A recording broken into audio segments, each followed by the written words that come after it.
कहानी है शिवा नाम के एक लड़के की जिसका अपनी नौकरी ना होने के वजह से ब्रेकअप हो जाता है। वो काम की तलाश में चेन्नई आता है और यहाँ उसकी मुलाकात मित्रा से होती है। हालात कुछ ऐसे बनते हैं कि इन दोनों को एक साथ रहना पड़ता है। शुरुआत में तो सब कुछ मजेदार और हल्का फुल्का लगता है, लेकिन कहानी में एक ऐसा मोड़ आता है जो आपकी आंखों में आंसू ला देगा। क्या शिवा और मित्रा का प्यार पूरा हो पाएगा या किस्मत ने उनके लिए कुछ और ही लिख रखा है? देखिए आज की पूरी कहानी में। फिल्म की शुरुआत एक होटल के सीन से होती है जहाँ एक लड़का और लड़की साथ में आते हैं। उन्हें साथ देखकर होटल के लोग उन्हें अजीब नजरों से देख रहे थे। ये शायद केरला का कोई होटल है। अभी हमें ये बताया नहीं गया कि ये दोनों कौन हैं। अब कहानी फ्लैशबैक में जाती है। हमारे हीरो का नाम शिवा है और वो त्रिची में रहता है। वो शैलू नाम की लड़की से प्यार करता है। शिवा के पास अभी कोई पक्की नौकरी नहीं है और शैलू उसे बार बार काम ढूंढने के लिए बोलती है, पर वो ध्यान ही नहीं देता। आखिर में शैलू तंग आकर बोलती है, सॉरी अब मैं तुम्हारे साथ और नहीं रह सकती, हमारा ब्रेकअप हो गया है। शिवा उसे रोकने की कोशिश करता है पर वो चली जाती है। प्यार में नाकाम होने के बाद शिवा दुखी होकर घर आता है। वो इंटीरियर डेकोरेशन का काम बहुत अच्छा जानता था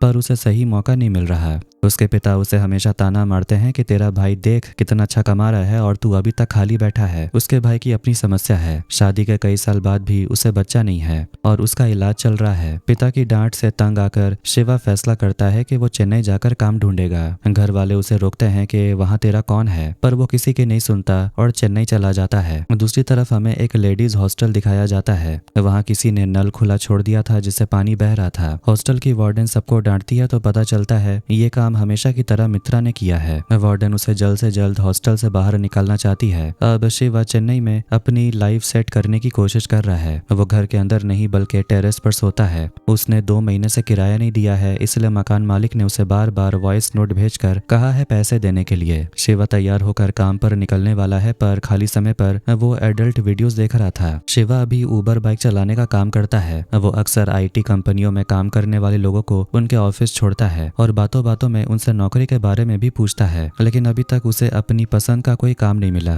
इसी तरह उसकी जिंदगी चल रही है। तभी हमें मित्रा और शिवा को साथ में बाइक पर ट्रेवल करते हुए दिखाया जाता है। मित्रा के पिता का फोन आता है जो चाहते हैं कि उसकी शादी जल्दी हो जाए, लेकिन मित्रा का सपना है कि वो जिंदगी में कुछ बड़ा हासिल करे और अपने पैरों पर खड़ी हो। वो अपने पिता को समझाती है कि उसे थोड़ा और समय चाहिए और वो जल्दी घर आ जाएगी। शिवा अक्सर अपने भाई से बात करता है। वो जितना कमाता है उससे उसके खाने का खर्च पूरा नहीं हो पाता, इसलिए उसका भाई उसे छुपकर पैसे भेजता रहता है। शिवा मना करता है उसे पैसे मत भेजे, पर भाई उसका साथ देते रहता है। अगले दिन में मित्रा अपने हॉस्टल पहुंचती है। शिवा हॉस्टल के गेट पर खड़ा है और वो वार्डन से बोलता है, मैडम एक लड़की ने कहा था कि उसने पैसे भेज दिए हैं पर मेरे पास अभी तक आए नहीं, क्या आप उनसे बात कर सकती हैं? वार्डन अंदर जाकर उस लड़की से बात करती है तो वो लड़की बोलती है, मैंने तो पैसे भेज दिए, अब उसे नहीं मिले तो मैं क्या करूं? मैं बाहर जाकर उससे बात नहीं कर सकती। मित्रा के घर वाले उसे बार बार हमेशा के लिए घर वापस आने को बोल रहे थे। आखिरकार वो हॉस्टल खाली करने का फैसला करती है। वो अपना सामान लेकर जाने के लिए शिवा को बुलाती है। वो शिवा से कहती है कि उस लड़की ने पैसे नहीं दिए तो कोई बात नहीं, आप मुझे बस स्टॉप तक छोड़ दीजिए, मैं अपनी तरफ से आपको पैसे दे दूंगी।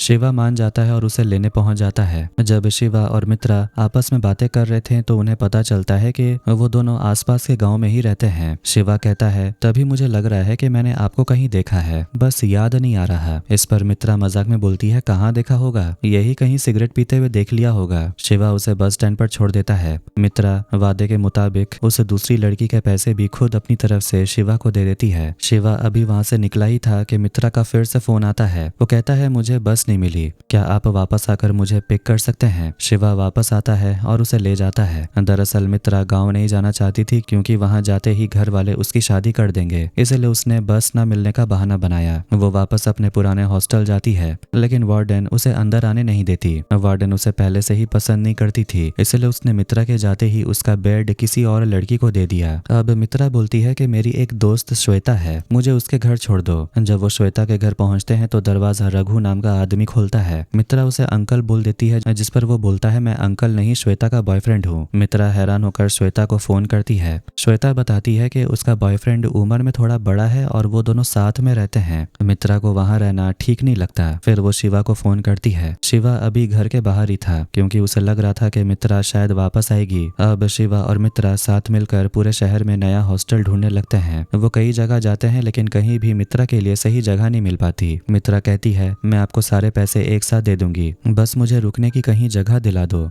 वो काफी देर तक भटकते हैं पर कोई घर नहीं मिलता। तभी मित्रा की माँ का फोन आता है। वो कहती है, तू झूठ बोल रही है ना कि बस मिस हो गई, तू आना ही नहीं चाहती थी, पर तेरे पापा तेरी शादी देखना चाहते हैं, इसलिए जल्दी घर आ जा। रात हो जाती है और कोई रास्ता ना देख शिवा बोलता है, देखिए मैं अपने घर में अकेला रहता हूँ, अगर आप चाहें तो वहाँ रुक सकती हैं। ये सुनकर मित्रा भड़क जाती है और बोलती है, मुझे पता है तुम्हारी नीयत क्या है। तभी उसे याद आता है कि उसने शिवा को पहले कहीं देखा है। वो कहती है, मुझे याद आ गया, मैंने तुम्हें एक हॉस्पिटल में देखा था, तुम वहाँ एक लड़की को लेकर आए थे, शायद तुम उसका एबॉर्शन कराने आए थे। शिवा सफाई देते हुए बोलता है, अरे नहीं, वो मेरी भाभी थी, उनका IVF ट्रीटमेंट चल रहा है। मित्रा को अपनी गलती का एहसास होता है और वो माफी मांगती है। शिवा फिर कहता है कि मैंने आपको अपने कमरे पर इसलिए बुलाया क्योंकि मैंने 2 महीने से किराया नहीं दिया, अगर आप साथ होंगी तो मकान मालिक ज्यादा परेशान नहीं करेगा और मैं कमरे के अंदर नहीं छत पर सोऊंगा। कहानी फिर प्रेजेंट में आती है। शिवा और मित्रा केरला के एक लॉज में पहुंचते हैं और कमरा मांगते हैं। वहां का आदमी चेक करता है कि क्या मित्रा ने मंगलसूत्र या बिछिया पहनी है। शिवा साफ कर देता है, हम शादीशुदा नहीं है, ये कपल फ्रेंडली होटल है ना, तो हमें कमरा दे दो। उन्हें कमरा मिल जाता है। मित्रा पूछती है, वो आदमी क्या सोच रहा होगा। शिवा सोचता है, वो जो भी सोचे, हमें क्या। कहानी फिर पास्ट में जाती है। जब मित्रा को कहीं जगह नहीं मिलती तो वो शिवा के घर रुकने को तैयार हो गई थी। शिवा उसे कमरे में छोड़कर खुद छत पर सोने चला जाता है। अगली सुबह शिवा उसके लिए चाय कॉफी बनाता है और उसे सोता हुआ छोड़कर काम पर निकल जाता है। धीरे धीरे दोनों में दोस्ती होने लगती है।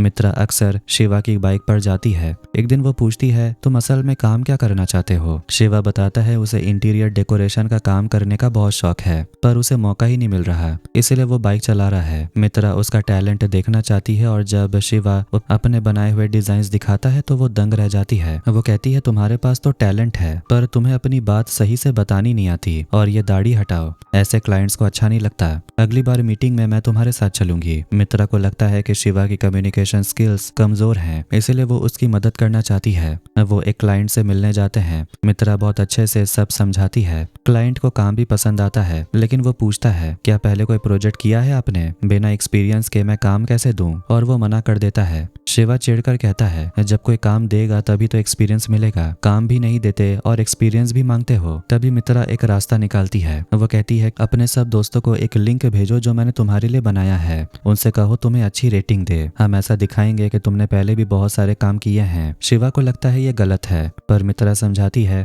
कि अच्छे काम के लिए थोड़ी चालाकी चलती है। दोस्त खूब सारी रेटिंग देते हैं और शिवा को अपना पहला बड़ा ऑर्डर मिल जाता है। शिवा बहुत खुश होता है और बोलता है, ये सब तुम्हारी वजह से हुआ, तुम भी मेरे साथ चलो। वो क्लाइंट के पास पहुंचते हैं। वहां पहले से ही कोई अपना कोटेशन देकर निकलता है जिसे रिजेक्ट कर दिया गया था। मित्रा अंदर जाकर इतने शानदार तरीके से बात करती है कि क्लाइंट बहुत इंप्रेस हो जाता है। हालांकि मित्रा को काम की बारीकियां नहीं पता थी, पर उसने क्लाइंट को यकीन दिला दिया कि काम एकदम फर्स्ट क्लास होगा। क्लाइंट उन्हें अंदर ले गया और बोला, आइए मैं दिखाता हूँ काम क्या करना है। वो उन्हें सिंक के पास ले गया और बोलता है, सिंक के नीचे एक छोटा सा कबर्ड बनाना है और इसमें इतना खर्चा आएगा। ये सुनकर शिवा का चेहरा उतर गया। उसे लगा कि इतने छोटे से काम के लिए बुलाया गया। उसने मना करना चाहा, पर मित्रा ने उसे समझाया, ये पहला काम है, इसे हाथ से जाने मत दो। शिवा ने अपने साथ काम करने वाले शंकर को फोन करके बुलाया। उसने कहा, भाई छोटा सा काम है, एडजस्ट कर दो। शंकर भी मान गया। घर का मालिक उनके काम पर कड़ी नजर रख रहा था, लेकिन आखिरकार उन्होंने काम बहुत बढ़िया तरीके से पूरा कर दिया।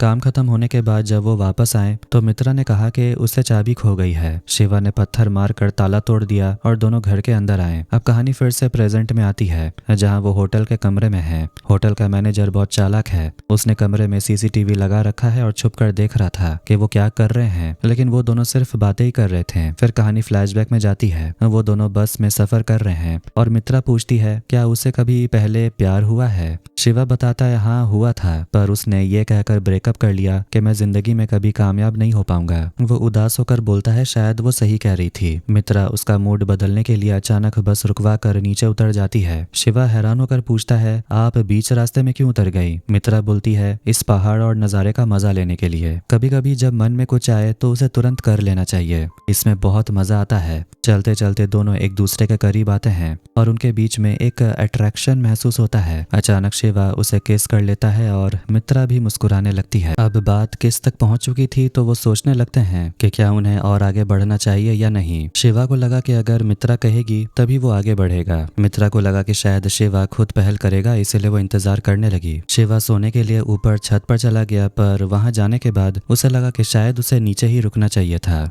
वो मित्रा को मैसेज करता है, क्या कर रही हो। धीरे धीरे उनकी चैट रोमांटिक होने लगती है और वो एक दूसरे को चेलम और बुज्जी जैसे प्यारे नामों से बुलाने लगते हैं। इसके बाद वो दोनों एक दूसरे के और करीब आ जाते हैं। जिस क्लाइंट का सिंक वाला काम उन्होंने किया था उसने उनकी बहुत तारीफ की और एक शानदार रिव्यू दिया। इसके बाद अब ये पहला रिव्यू असली था। इसे देखकर शिवा और मित्रा बहुत खुश हुए। उसी क्लाइंट की सिफारिश पर शिवा को एक बहुत बड़ा प्रोजेक्ट मिलता है। पता चलता है वो नया क्लाइंट पहले वाले क्लाइंट का दामाद है। दामाद ने कहा, मेरे ससुर ने बताया कि आपका काम बहुत अच्छा है, इसलिए मैं पूरे घर पर आपसे ही डिजाइन करवाना चाहता हूँ। शिवा को समझ आता है कि छोटे काम को भी ईमानदारी से करने का फल कितना बड़ा होता है। ससुर खुद वहाँ आकर खड़े होकर काम करवाते हैं ताकि उनके दामाद का घर बेहतरीन बने। इस प्रोजेक्ट के बाद शिवा का नाम हो जाता है और उसे बहुत सारे ऑर्डर और पैसे मिलने लगते हैं। दूसरी तरफ मित्रा अभी भी IT कंपनी में नौकरी के लिए इंटरव्यू दे रही है पर उसे कामयाबी नहीं मिल रही। एक दिन शिवा उसे बोलता है कि तुम नौकरी के चक्कर में क्यों पड़ी हो, मेरे साथ रहकर मेरे काम में हाथ बटाओ। मित्रा को ये बात अच्छी नहीं लगती। वो बोलती है, इंटीरियर डेकोरेशन तुम्हारा सपना है पर मेरा सपना तो IT जॉब है, मैं उसे पाकर रहूंगी। अब इस बात को लेकर दोनों के बीच बहस हो जाती है। गुस्से में शिवा बोल देता है, तुम्हारे पास कोई टैलेंट नहीं है, सारा टैलेंट मेरे पास है। ये सुनकर मित्रा बहुत दुखी होती है और उदास हो जाती है। प्रेजेंट में उस होटल मैनेजर को दिखाया जाता है। तभी एक लड़का कमरे के बाहर ऑक्सीजन सिलेंडर रख कर जाता है। मैनेजर सोच में पड़ जाता है कि इन लोगों ने ऑक्सीजन सिलेंडर क्यों मंगवाया। फ्लैशबैक में मित्रा के पिता उसे फोन करते हैं और बोलते हैं, मैं और तुम्हारी माँ तुमसे मिलने आ रहे हैं, हमने तुम्हारे लिए एक लड़का भी देख लिया है, हम सब वहीं मिलकर बात पक्की कर लेंगे। मित्रा घबरा जाती है और वो अपनी दोस्त श्वेता से कहती है कि जब उसके मम्मी पापा आए तब रघु वहां ना रहे ताकि कोई गलतफहमी ना हो। श्वेता और रघु मान जाते हैं। दूसरी तरफ शिवा के पिता भी उसे फोन करते हैं कि वो उसकी भाभी के इलाज के लिए चेन्नई आ रहे हैं। शिवा और मित्रा तय करते हैं कि घर वालों के आने पर वो कुछ दिन अलग अलग रहेंगे। मित्रा के पिता लड़के को लेकर पहुंच जाते हैं। मित्रा चाहती है कि शिवा ये सब सुने, इसलिए वो उसे फोन करके सब कुछ सुनने के लिए बोल देती है। शिवा को बहुत बुरा लगता है क्योंकि उसने मित्रा के साथ अपने रिश्ते की बात घर वालों से करने में बहुत देर कर दी थी। तभी हॉस्पिटल में एक बड़ी समस्या हो जाती है। डॉक्टर बताते हैं कि शिवा की भाभी का IVF ट्रीटमेंट अब आगे नहीं बढ़ाया जा सकता। 2 बार फेल होने के बाद अब उनकी जान को खतरा हो सकता है। घर वाले दुखी होकर उन्हें लेकर वहां से निकलने लगते हैं। इधर मित्रा के मम्मी पापा भी वापस जाने की तैयारी करते हैं। मित्रा परेशान है कि शिवा ने उसका फोन क्यों नहीं उठाया और ना ही उससे मिलने आया। शिवा दरअसल अपनी भाई की बातें सुन रहा था। उसका भाई बोलता है, शुरू में मुझे बच्चा चाहिए था लेकिन इसीलिए मैंने उसे इस दर्दनाक इलाज के लिए मजबूर किया, पर अब मैं उसे और तकलीफ में नहीं देख सकता।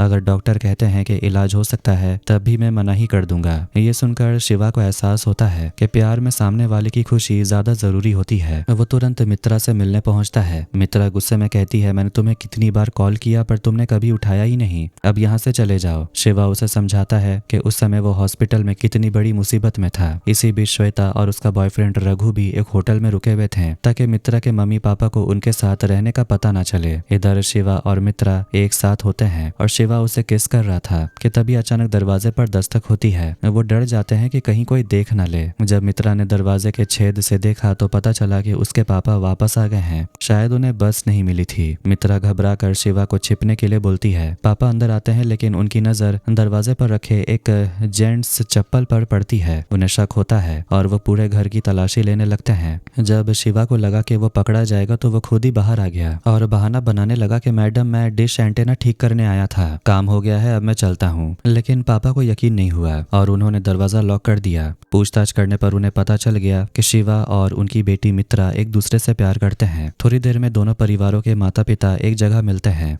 मित्रा के पापा जात पात को बहुत ज्यादा मानते थे। शिवा और मित्रा अलग अलग जात के थे, इसलिए वो गुस्से में कहते हैं कि मुझे ये रिश्ता मंजूर नहीं है, अपने बेटे को संभाल कर रखिए। वो शिवा के घर वालों को वार्निंग देकर मित्रा को अपने साथ ले जाते हैं। जाते समय मित्रा बोलती है कि वो अपनी दोस्त श्वेता को बाय बोलकर आती है। वो अंदर जाती है और शिवा के परिवार से मिलकर बोलती है, मुझे आपकी फैमिली बहुत पसंद आई, मैं कैसे भी करके अपने पापा को मना लूंगी और आपकी बहू बनकर घर आऊंगी। ये सुनकर शिवा और उसके घर वाले बहुत खुश होते हैं। शिवा ने अपने भाभी को अपने लव लाइफ के बारे में कुछ नहीं बताया था। भाभी मजाक में बोलती है, अरे तू एक लड़की के साथ लिव इन में रह रहा है और तूने एक बार भी बताया नहीं। दरअसल मित्रा के पिता ने जिस लड़के को पसंद किया था वो बहुत अच्छा निकला। मित्रा ने उसे पहले ही फोन करके सब समझा दिया था, इसलिए उस लड़के ने शिवा से कहा कहा, भाई आप चिंता मत करो, मैं खुद ही इस शादी के लिए मना कर दूंगा, आप यहाँ से जाइए। शिवा खुश होकर मित्रा से मिलने उसके गाँव पहुँचता है, पर वहाँ जाकर उसे पता चलता है कि मित्रा हॉस्पिटल में भर्ती है। शिवा घबरा कर घर वालों से पूछता है हुआ क्या। घर वाले बताते हैं पापा की शादी वाली जिद और टॉर्चर की वजह से मित्रा अचानक बेहोश हो गई थी। हॉस्पिटल में डॉक्टर एक बहुत बुरी खबर सुनाते हैं। वो बताते हैं कि मित्रा को एक ऐसी बीमारी है जिसमें शरीर के सेल्स धीरे धीरे मर रहे हैं और इससे जान को खतरा भी हो सकता है। डॉक्टर बोलते हैं कि आपकी बेटी अब ज्यादा दिन जिंदा नहीं रहेगी, वो धीरे धीरे सब कुछ भूलने लगेगी, यहाँ तक कि आप लोगों को भी नहीं पहचान पाएगी। ये सुनकर मम्मी पापा एकदम टूट जाते हैं। शिवा ये सब छुप कर सुन लेता है और उसका भी रो रो कर बुरा हाल हो जाता है। घर वाले तय करते हैं कि वो ये बात मित्रा को नहीं बताएंगे, लेकिन उसे धीरे धीरे एहसास होने लगता है कि कुछ तो गड़बड़ है। शिवा फैसला करता है कि अब वो एक पल के लिए भी मित्रा का साथ नहीं छोड़ेगा, चाहे उसके पास जितने भी दिन बचे हों। शिवा अब अपना सारा समय मित्रा के साथ बिताने लगता है, जिसकी वजह से वो अपने काम पर ध्यान नहीं दे पाता और शंकर को उसके काम के पैसे भी नहीं दे पाता। वो उससे बोल देता है भाई मैं जल्दी ही पैसों का इंतजाम कर दूंगा। शंकर बोलता है सर आप पैसों की चिंता मत कीजिए, मैं सब संभाल लूंगा, बस आप उनके साथ रहिए। शिवा इमोशनल होकर उसे गले लगा लेता है। अब मित्रा की हालत ऐसी हो गई थी कि उसे हर वक्त ऑक्सीजन की जरूरत पड़ने लगी। मित्रा ने शिवा से कहा मुझे इस हॉस्पिटल के कमरे में बंद नहीं रहना, मुझे कहीं दूर ले चलो। अगली सुबह जब मित्रा के पिता उसे देखने पहुंचते हैं तो वो वहां नहीं थी। वो घबरा कर उसे ढूंढने लगे और सीधे शिवा के घर जाकर लड़ने लगे कि तुम्हारा बेटा मेरी बेटी को उठा ले गया। असल में शिवा उसे वहां से दूर ले गया था। मित्रा की बड़ी बहन अपने पिता को समझाती है पापा आप बस अपनी जात के लड़के से उसकी शादी कराना चाहते थे, इसीलिए आपने उसे इतना परेशान किया, अब तो उसे शांति से जीने दीजिए, वो शिवा के साथ सुरक्षित है और खुश भी है।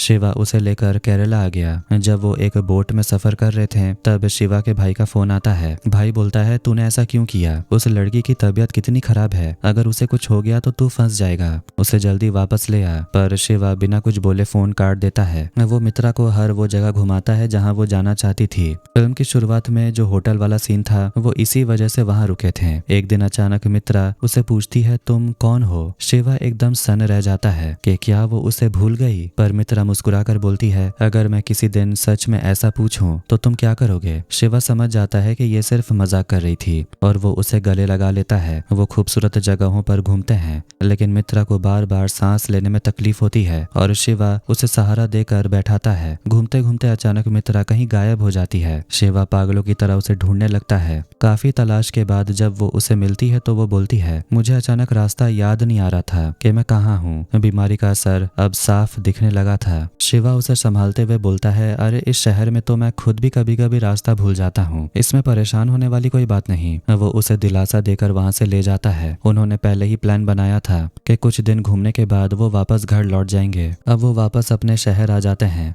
रास्ते में मित्रा कहती है कि उसे जोर जोर से चिल्लाने का मन कर रहा है। शिवा कहता है बिल्कुल चिल्लाओ। वो अपनी पूरी ताकत लगाकर चिल्लाती है और मन हल्का करती है। आखिर में शिवा उसे उसके घर पहुंचा देता है। मित्रा के मम्मी पापा उन्हें गुस्से में देखते हैं, पर मित्रा चुपचाप जाकर सोफे पर बैठ जाती है। तभी वहां बैठे बैठे मित्रा टॉयलेट कर देती है। डॉक्टर ने पहले ही बताया था कि एक वक्त ऐसा आएगा जब वो अपने शरीर पर कंट्रोल खो देगी। शिवा बिना किसी हिचकिचाहट के खुद टॉयलेट को साफ करने लगता है। मित्रा के पिता ये सब देख रहे थे। उन्हें एहसास होता है कि शिवा उनकी बेटी से कितना सच्चा प्यार करता है और उसने जो कुछ भी किया वो सिर्फ मित्रा की खुशी के लिए किया। जब शिवा अपने भाई से फोन पर बात कर रहा था तब मित्रा के पिता उसके पास आते हैं। वो इमोशनल होकर उसे गले लगा लेते हैं और वो शिवा से माफी मांगते हैं। डॉक्टर ने चेतावनी दी थी कि आने वाले दिन और भी ज्यादा मुश्किल होंगे। शिवा उसे बाहर इसलिए घुमाने ले गया ताकि वो अपनी जिंदगी के कुछ आखिरी दिन सुकून से बिता सके। अब मित्रा की हालत बहुत बिगड़ चुकी है। वो किसी बात का जवाब तक नहीं दे पा रही। डॉक्टर बोलते हैं अब इसके पास बहुत कम समय है, आप लोग इसके साथ ही रहिए। मित्रा अब बिल्कुल खामोश है और कुछ समझ नहीं पा रही। वो बस वहाँ खड़े शिवा को देख रही है। शिवा को लगता है कि शायद वो उसे पहचान रही है और वो खुश हो जाता है, लेकिन अगले ही पल मित्रा अपनी नजरें घुमा लेती है। वो शिवा को भी भूल चुकी थी।